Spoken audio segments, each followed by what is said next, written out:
안녕하세요, 여러분. 저는 62살 여자입니다. 누구나 가슴속 한켠에 어디에서 말하지 못한 슬픔 하나씩은 간직하고 산다고 하는데, 제게도 그런 가슴 아픈 사연이 하나 있었습니다. 그런데 그에 못지않게 정말 기적적인 일이 제게 벌어졌습니다. 오늘 이 얘기를 한번 해보고 싶어서 이렇게 글을 쓰게 되었어요. 인생은 60부터라고 하는데, 고작 60 초반에 뭐가 그리 힘들었을까 싶으시죠? 저는 25살에 남편과 결혼을 했어요. 외동딸로 사랑만 받고 자라왔고 다정한 남편을 만났죠. 가족 계획도 당연히 세웠습니다. 그땐 아들 하나 딸 하나 낳아서 오순도순 살자고 남편과 계획했죠. 하지만 3년이 되도록 아이가 생기지 않았어요. 그럴수록 제 마음은 정말 조급해져만 갔습니다. 그러다 3년 뒤 어느 날 제게 딸아이가 찾아왔어요. 시간이 흐를수록 입덧도 하고 태동도 느끼면서 내 뱃속에 아이가 자라고 있는 것이 참 신기했죠. 저는 크림빵을 참 좋아했는데 제 딸도 그런지 임신 기간에 빵이 그렇게 땡기더라고요. 그렇게 오래 기다렸던 저는 천사처럼 어여쁜 첫째를 낳았습니다. 그리고 2년 뒤 30살의 나이에 둘째인 아들을 임신하게 되었어요. 그렇게 저희 가정은 완벽하게 행복했다고 생각했습니다. 하지만 엄마가 된다는 것은 제가 생각했던 것보다 더 많은 인내와 이해가 필요했어요. 전업주부였던 저는 아이들을 잘 기르는 것에 온 신경을 쏟아부었으나 너무 힘들더군요. 그래도 행복은 2배로 느낄 수 있었죠. 그러나 지금으로부터 28년 전, 우리 네 식구에게 비극이 일어났습니다. 그날도 저는 어김없이 저녁을 준비해야 했어요. 마침 냉장고에 먹을 만한 것들도 다 떨어져 장을 보러 가야 했죠. 시장은 복잡하니까 항상 제 옆에서 멀어지지 말고 손을 꼭 잡고 다녀야 한다고 늘 교육을 했어요. 고작 4살인 아들과 6살인 딸이었죠. 그날따라 아들이 참 많이 칭얼거리더군요. 안아달라 내려달라 하면서요. 결국 아들이 시장 바닥에서 커다랗게 넘어져서 엉엉 울었습니다. 저도 너무 놀라 아이를 달래고 상처를 살핀 다음 집으로 돌아가기 위해 뒤돌았는데 딸이 그 자리에 없더군요. 그렇게 저는 28년 전 당시 6살이었던 딸아이를 잃어버렸습니다. 별일이 없다면 제 딸은 올해 34살이겠죠. 시장 바닥에서 아이 이름을 얼마나 목 놓아서 불렀는지 몰라요. 부르짖었죠. 처음엔 근처겠지, 주위에 있을 거야 라며 저를 다독였어요. 하지만 제 딸은 시장 그 어디에도 없었습니다. 남편은 회사에 휴가를 냈고 저는 아들을 시댁에 맡겼어요. 시장을 정말 이잡듯이 싹싹 뒤졌어요. 하지만 딸아이는 보이지 않았습니다. 그날 저는 정말 세상이 무너지는 듯 했어요. 시댁과 친정, 그리고 남편은 제게 잘못이 없다고 오히려 위로했지만 저 스스로를 용서할 수 없었어요. 점점 정신이 메말라 가기 시작했습니다. 제 아들은 갑자기 사라진 누나의 부재에 제게 누나가 어딨냐며 찾더군요. 정말 그랬으면 안 되었지만 당시 아이를 잃었단 슬픔에 빠져있던 저의 슬픔과 분노의 화살은 제 아들을 향했어요. 어린아이였지만 정말 원망스럽더라고요. 왜 그날따라 산만했던 건지, 하필 그날따라 사고만 쳤던 건지, 왜 내 눈길을 왜 그날 자기에게 떼지 못하게 만들었던 건지 하면서 말이에요. 사실 정서적 학대를 했다고 해도 부정할 수 없을 것 같다는 생각이 들기도 합니다. 처음엔 잔잔하게 시작했지만 갈수록 거세지는 저의 분노에 남편과 저는 아들을 시댁에 맡기기로 했어요. 제 원망의 화살을 올곧이 받았던 아들은 저와 떨어져서 살게 되었고 점차 말수도 많이 줄어들었죠. 저는 아들을 외면했지만 아들은 저를 외면하지 않았어요. 아들이 중학교를 입학하게 되면서 아무래도 학교 문제 때문에 다시 같이 살게 되었는데 아들은 제게 매일 살갑게 말을 걸더군요. 오늘은 밥은 먹었는지, 뭘 먹었는지, 자기가 학교에 있던 동안 뭐하고 있었는지, 날이 좋은데 산책하러 가자, 장 보러 가자 하면서 말이에요. 남들은 사춘기다 뭐다, 부모에게 반항도 하고 성질도 내고 한다던데 제 아들은 오히려 저를 보살피기 시작했습니다. 아들이 성인이 되고 나서 듣게 되었는데 그 당시에 아들은 시부모님이 주고받는 대화를 엿들으며 자기로 인해 누나를 잃었다는 생각이 커서 죄책감이 상당했었다고 하더라고요. 사실 제 아들의 잘못은 없는데 말이죠. 4살은 뛰어다니며 노는 나이가 맞는데 말입니다. 부주의했던 사람은 오히려 저였는데. 아무튼 그런 의젓하고 싹싹한 아들의 모습에 참 많이 반성했고 부끄러워졌어요. 이렇게 어린아이도 저를 보살피는데 부모인 저는 뭐 하는 것인가 싶더라고요. 정신을 차린 저는 아들과의 관계를 점차 회복해 나갔어요. 여전히 딸아이를 찾긴 했지만 스스로 어느 정도는 가슴에 묻었던 것 같아요. 사라진 딸도 소중했지만 제겐 눈에 보이는 아들도 참 소중했거든요. 여전히 사는 집의 주소는 같았고 여전히 실종 아동 광고를 보고 딸과 비슷한 사람을 찾았단 제보에 불이 나게 달려가는 저였지만요. 시간이 흘러서 제 아들이 결혼도 했고 제게는 며느리도 생기게 되었죠. 제가 빵을 좋아한다고 말을 했던가요? 저는 빵을 정말 좋아합니다. 시장을 가면 항상 꽈배기를 사서 먹죠. 하루는 장을 보기 위해 시장을 가게 되었어요. 늘 사먹는 꽈배기집에 들렀습니다. 그런데 원래 총각처럼 보이는 남자가 혼자 꽈배기를 파는데 그날은 어떤 여자가 팔고 있더라고요. 그래서 어머, 여기 일하는 총각은 오늘 나오지 않은 거야? 라고 물어보니 그 여자가 아, 네, 어머니. 제 남편이 독감에 걸려서 아마 일주일 정도는 제가 올 것 같아요. 라고 하더라고요. 어머, 결혼한 줄도 몰랐네. 새댁도 너무 꽈배기 잘 만든다. 라고 했어요. 그랬더니 그 여자가 저희 엄마가 꽈배기를 참 좋아하시거든요. 옆 동네에서 작은 빵집을 운영하고 있어요. 나중에 동네에 오실 일 있으면 저희 빵집도 들리세요. 제가 빵을 얼마나 잘 만드는데요. 라며 빵가게 명함을 주더라고요. 알겠다면서 가방에 챙겼죠. 일주일 정도 뒤에 시장에 갔더니 원래 하던 사람이 돌아왔더라고요. 난 결혼한 줄도 몰랐네. 아내가 얼마나 싹싹하고 사근사근 웃으면서 얘기하던지. 결혼 너무 잘했네. 라고 했더니 아유, 제가 복받은 놈이죠 뭐. 하며 실없이 웃더라고요. 제 눈엔 귀여웠죠. 사실 제가 그 꽈배기 가게 사장님이랑 많이 친하거든요. 남자 사장인데도 싹싹하고 맛도 있고 시장에 올 때마다 안부도 이것저것 주고받고 그래요.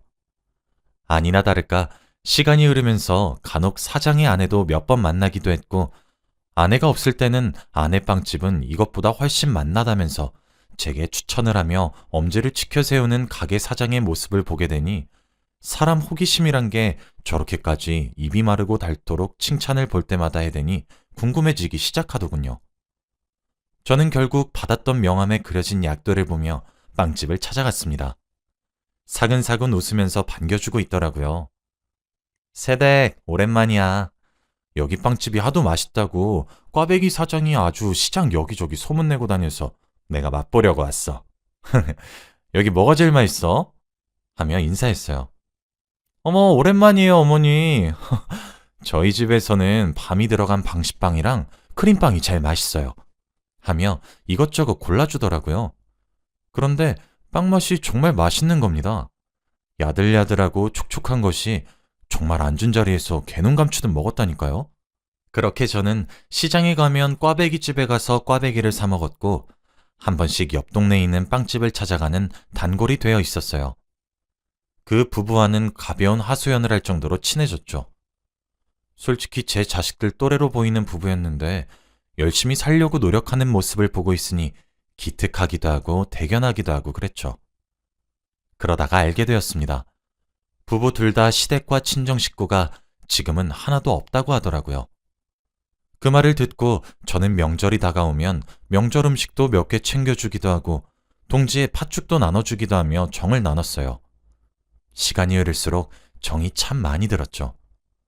부부는 제게 어머님 어머님 하며 투정도 부리고 애교도 부렸고 저도 아들아 딸아 하면서 살갑게 지냈어요.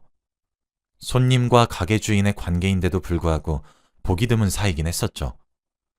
그 부부는 매번 제게 엄마의 정을 느끼게 해주시는 분이라며 정말 저를 잘 따르는 듯 했습니다. 자기네들에게 정을 베풀어 주셔서 감사하다고 말이죠. 선행을 하려고 했었던 의도는 없었어요. 젊은 부부가 눈에 밟혔던 것 뿐이었죠. 그런데 하늘은 이런 제 일련의 행동들을 보고는 제게 아주 커다란 선물을 하셨습니다. 제게 기적과도 같은 일이 벌어졌거든요. 그날은 제가 빵을 사러 간 날이었어요. 그곳에 도착하니 부부가 함께 있더라고요. 저는 어? 오늘은 시장에 안 갔어? 라고 물었어요. 그랬더니 그게 아니라 이제 저도 꽈배기 장사 접고 이 사람이랑 합쳐서 빵집을 같이 운영할까 싶어가지고요. 라더라고요. 부부가 함께 일하면 좋지. 하며 여느 때와 다를 바 없이 수다를 한참 떨었어요. 빵집에서 제가 제일 자주 사가는 빵이 크림빵이랑 꽈배기거든요. 그걸 보더니 빵을 오븐에 넣고 돌아온 새댁이 어머님은 참 빵을 좋아하시는 것 같아요. 하며 웃더라고요. 저는 그러게나 말이야. 사람이 나이가 들면 입맛이 점점 변한다고 하는데 난 여전히 크림빵이 참 맛있단 말이야. 꽈배기도 말이야. 어쩜 이렇게 잘 만드나 몰라. 참, 우리 딸도 자기네 엄마가 빵을 좋아했다며? 라고 했죠. 그랬더니 씁쓸하게 웃으며 제게 말을 하더군요. 네, 저희 엄마도 빵을 참 좋아했죠. 제가 친정이 없는 이유는 사실 저희 엄마가 돌아가신 거나 이런 이유가 아니에요. 저는 어렸을 때 저희 엄마를 잃어버려서 헤어졌거든요. 라더라고요. 정말 저는 그런 슬픔을 저 또한 겪어봤으니까 얼마나 안쓰럽고 슬프고 짠하던지. 그날따라 가게에 손님도 없고 하소연이나 들어주자 싶어 자리에 앉았습니다. 괜찮으니까 나한테 얘기라도 하면서 마음의 짐이라도 좀 덜도록 해. 라는 제 말에 결국 눈물을 머금으며 이야기를 하더군요. 남편은 그런 아내의 어깨를 토닥토닥 두드려주고 있었죠. 사실 제가 여기서 빵집을 운영하고 있잖아요. 그건 어머님이 자주 가시는 그 시장이랑 가까운 곳이어서 그래요. 저는 그곳에서 엄마를 잃어버렸거든요. 그날이 아직도 생생하게 기억이 나요. 그날은 제가 엄마와 함께 시장을 갔던 날이었어요. 제가 잠시 한눈을 팔았는데 그 사이에 엄마가 정말 온데간데 없으시더라고요. 뭐 그렇게 제가 엄마를 잃어버린 거죠 뭐. 그렇게 하루를 꼬박 헤매면서 돌아다녔는데 시장에서 누군가 경찰에다가 저를 신고한 모양이더라고요. 다음 날에 경찰 아저씨를 만났거든요. 그런데 저희 부모님을 찾을 수가 없었어요. 그러다 결국 경찰 아저씨를 통해서 저는 보육원에 들어가게 되었죠. 지금 제 남편도 같은 보육원 출신이거든요. 처음에 제가 보육원에 들어갔던 당시에 얼마나 울었는지 몰라요. 나는 다른 애들이랑 다르게 우리 엄마랑 아빠 둘 다 있는데 자꾸 없단 소리 들으니까 반항심도 자꾸 생기고 그랬죠. 그러다가 남편을 만나게 됐어요. 저희 결혼도 엄청 일찍 했죠. 보육원은 성인이 되면 나와야 됐거든요. 성인이 되자마자 남편이랑 살림 먼저 합쳤어요. 사실 저희들 다 입에 풀칠하는 것도 어려운 시기였어요. 그렇게 아둥바둥 살아왔죠. 지금 이 빵집도 저희가 그동안 이렇게 열심히 살았다는 걸 뜻하는 증명이기도 해요. 한 푼 두 푼 모아서 이 가게를 차릴 수 있었던 거거든요. 제 꿈이 빵을 만드는 사람이 된 것도 사실 다 잃어버린 저희 엄마 덕이 커요. 지금은 얼굴도 기억이 나지 않을 정도이기도 하고 사진 한 장도 없거든요. 그런데 저희 엄마는 제 기억 속에 빵을 참 많이 좋아했어요. 엄마 따라 시장에 가면 항상 설탕을 가득 뿌린 꽈배기를 손에 쥐어주곤 했거든요. 집에 가서는 생크림이 가득 들어간 빵을 자주 드시기도 했어요. 근데 딱 그 모습만 기억이 나요. 이젠 세월이 참 많이 흘러서 저희 엄마를 찾을 수는 없겠지만 제가 이렇게 빵을 열심히 맛있게 만들어서 여기 빵집 맛있다고 동네에 소문나면 혹시 모르잖아요? 저희 엄마가 여기 있는 제 빵집에 찾아올 수 있을지 말이에요. 저는 얼굴조차 기억이 안 나지만 그래도 제 빵을 먹을 수 있을지도 모르니까. 이런 얘기 재미없죠, 어머님? 하며 아련하게 말을 하는데 사실 저는 이야기가 길어지고 진행이 될수록 벌어지는 입을 다물지 못했습니다. 제 눈앞에 앉아있는 이 작은 빵집의 사장은 제 가슴 한켠에 묻어둔 가슴 아픈 일을 말하는 듯 했거든요. 혼란스러웠어요. 저는 한동안 멍하더군요. 제 반응이 이상했던 것인지 안절부절하면서 제게 어떡해. 역시 이런 이야긴 별로죠. 제가 어딜 가서 이런 이야기를 했던 사람은 아닌데 어머님이 너무 편하기도 하고 제가 엄마가 있다면 딱 어머님 같으신 분일 것 같아서 죄송해요. 라며 사과하더라고요. 저는 침착을 유지하려고 노력했어요. 아닐 거라고 수차례 다짐을 했지만 슬그머니 고개를 드는 기대감은 감추기 힘들었습니다. 윤희야, 너 혹시 왼쪽 어깨에 점이 있니? 라고 묻는 제 말에 윤희는 화들짝 놀라며 어머님이 제가 여기 점 있는 걸 어떻게 아시는 거예요? 라고 대답하더라고요. 그래도 설마 싶었습니다. 이제껏 기대를 자주 했었는데 매번 실망으로 돌아왔었거든요. 이번 경우도 같을 것이라고 생각했습니다. 저는 제 이야기를 한번 듣고 생각을 하라고 말을 했고 제 이야기가 이어졌죠. 나는 사실 남들한테 쉽사리 말하지 못하는 이야기가 하나 있어. 우리 딸의 이야기야. 사실 나 우리 딸 잃은 지 한참 지났어. 이 시장 바닥에서 말이야. 너랑 비슷하지? 그날은 이상한 날이었어. 우리 집 둘째인 아들은 원래 어디 가서 말썽 부리거나 부모님 속썩이는 녀석이 아닌데 그날따라 투정도 이상하게 많이 부리고 사고도 참 많이 치더라고. 그래서 둘째한테 눈을 뗄 수가 없었지. 그렇게 그날 나는 첫째였던 딸을 잃었어. 사방팔방 뛰어다니고 정말 전국 팔도는 다 누비고 다녔어. 가보지 않은 곳 찾기도 어려운 일이라고 생각해. 나 정말 제보 전화에 쏜살같이 달려갔지. 그런데도 딸아이의 흔적은 발견할 수가 없었어. 내가 이사를 가지 않는 이유도 정말 딸 때문이야. 이 이유 하나 때문이야. 요즘처럼 대형마트가 잘 되어 있는 이 세상에서 나만 시장에서 장을 보는 것도 정말 딸아이 때문이야. 혹시 모르잖아. 시장에서 장을 보다가 만날 수도 있으니까. 라고 제 말을 마치니 부부도 저와 비슷한 생각을 하게 된 것인지 얼굴엔 당혹스러운 감정과 놀라운 감정이 한데 뒤섞여 있었습니다. 저희 셋은 아무도 먼저 말을 꺼내지 않았어요. 각자 오늘 들은 이야기들을 정리하는데 여념이 없었기 때문이겠죠. 한참 정적이 흐르고 부부 중 남편이 입을 열었습니다. 저만 이런 생각하고 있는 거 아니라고 믿어요.